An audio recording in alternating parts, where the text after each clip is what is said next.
The conversation has actually changed very, very recently around travel. I think you'll agree, Martin. From what was very much a restricted and uncertain conversation, we are now speaking to people on a daily basis about travel and about the freedom of travel. And it's exciting because we're addicted to travel. Absolutely. We really are. I'm sure you guys are as well. We're obsessed, actually, would be the word. And we're excited to be speaking about travel and where everybody's going to go at the end of this year and moving into 2022. Welcome to our office. You may not have seen the Inspiring Vacations office, but it's so nice to be back here in Melbourne. Brilliant. And with the team. Absolutely.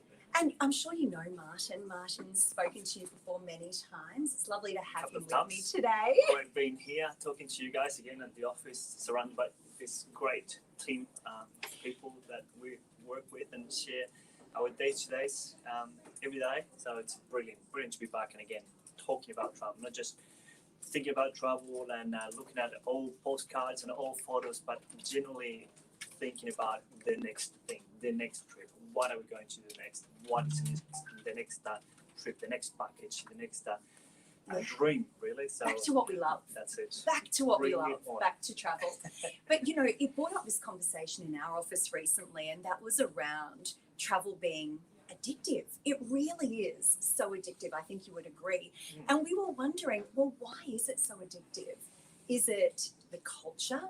You know, being able to immerse yourself in new cultures on a regular basis, the challenges of that, the beauty of that, being in a new city. What would you say, Martin? Oh, look, I think if you ask 100 people why is traveling so addictive, you probably get 100 different answers. As you mentioned, the culture, the food, meeting different people, getting outside your comfort zones, and just growing up, learning new things. So there really is a variety of reasons why people get addicted to travel. What would you say is why are you addicted to travel? Why am I addicted to travel? Well, I love when you said out of your comfort zone. Sure. I think that's, I mean, it's a comment that or a statement that you hear really frequently, but what does it mean? It means, I think for me, being uncomfortable for a moment, being uncomfortable. Like when you go into a new country, you know that feeling. You know, when I first went into Vietnam, I remember arriving and it was an absolute culture shock. It was loud, it was noisy, it was hot, there was a different smell. It made me a little bit uncomfortable. You hated it for a moment. You know what? You might be right. Yeah, that's right. I think for a second you do. It's part of being exposed to all that new stuff. It's for a moment you don't like it. It confronts you, but then how do you go after? Absolutely loved it. Right, there you go. One of the best trips ever. Once I got used to it, once I, you know, as you said, got a little bit comfortable with being uncomfortable, because it changes everywhere you tour around. It changes, even though you might be in the same country, it still makes you, you know, there's different culture shocks, there's different foods. Oh my God, we have to talk about food, because food is definitely, trying new foods is absolutely an element to travel. That is so exciting. 100%. So tell me, okay, please, Martin, give me your worst new food experience. My worst new food. Look, I'm not a foodie person. I have to admit that. So I don't think too much about eating. But I have to say that the first time I went to Mexico, it was a real shock. I had Mexican food here and there at hundreds of different restaurants, and to be honest, I was not impressed at all. I'm like, really, what's so special about a tortilla with some stuff inside?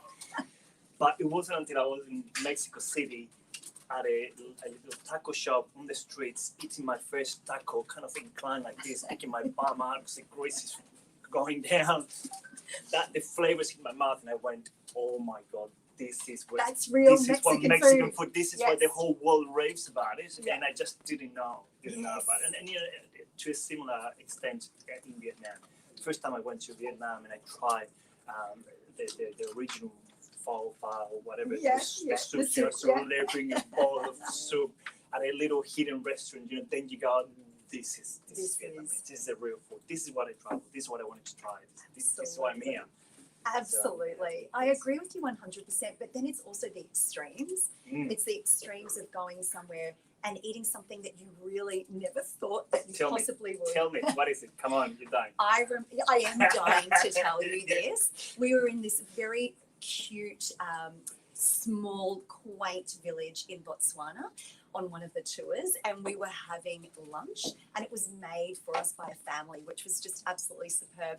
And one of the things that they did it together, was oh my God, it was just a full bowl of worms. And for them, it was so giving and a bit of a delicacy to be able to offer us that.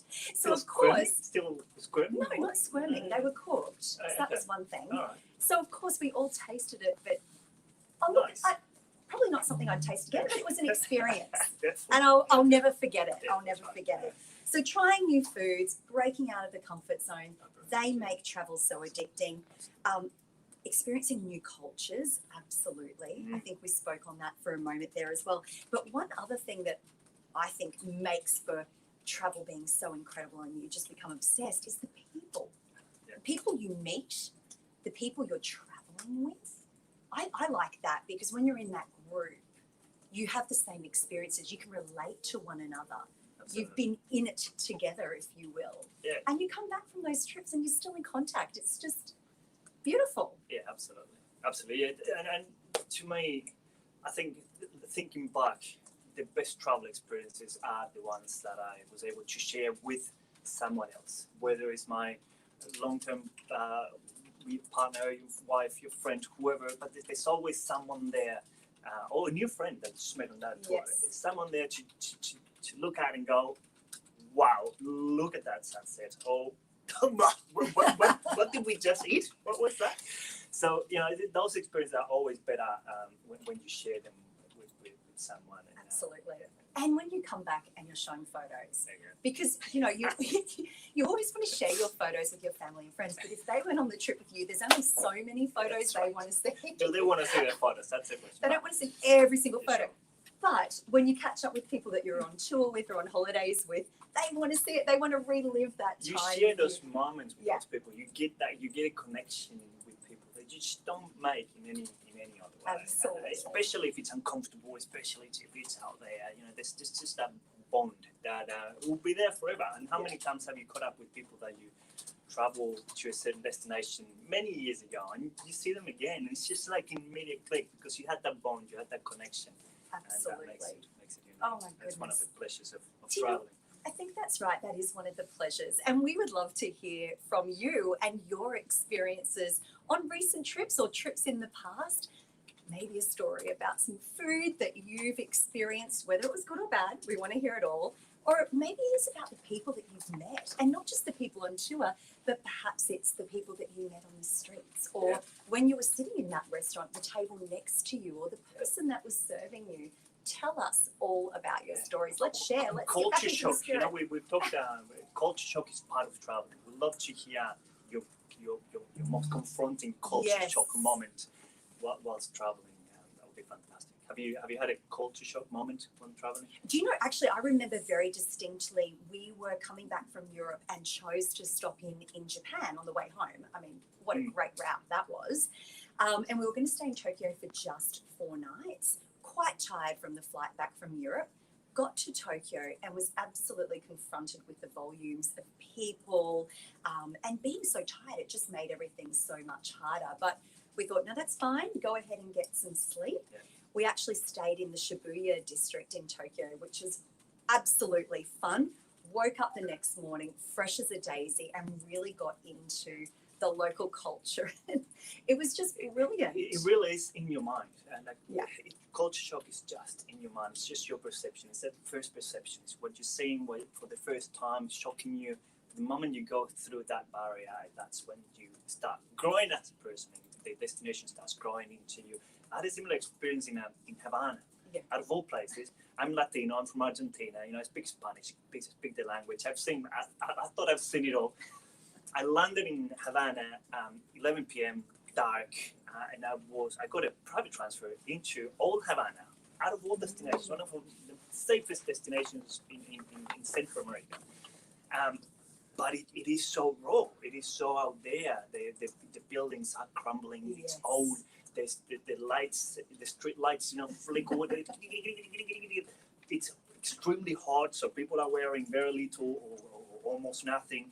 And I was dropped my accommodation, and I felt unsafe. I never thought I was going to feel unsafe in a Latin American destination, being Latin American.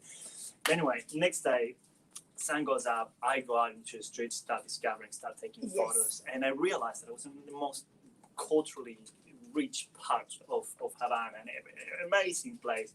And yeah, once I went past that moment, I love old Havana. It's one of my favorite destinations. You get lost in the little streets, but anyway, that first shock. Yeah. I went into my room. What am I, 25, 26-year-old dude there is scared under the seats, and yeah, it happened to me at a destination I would have never thought I was going to get anything similar to that. And But, then you but got yeah, there it goes. That's it. So it happens to us all, that culture It's shock. But anywhere.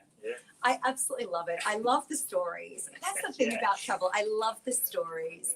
I think you may have felt that we are a little bit obsessed with travel, and we're not the only ones. Everyone behind me and everyone in front of me is absolutely obsessed with travel. So we encourage you to give us a call. We really want to have a conversation with you about your next travel adventures, where you'd like to go and what you'd like to see.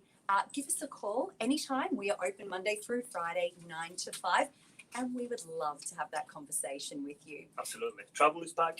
Travel is back. Going. People are traveling, whether you are or not. Don't miss out. Don't be left behind. Plan your next thing. Give us a call. Let's chat travel. Let's chat your next destination. And yeah, we'd love to hear from you. Lovely. Thank you, Martin. Thank you, everybody.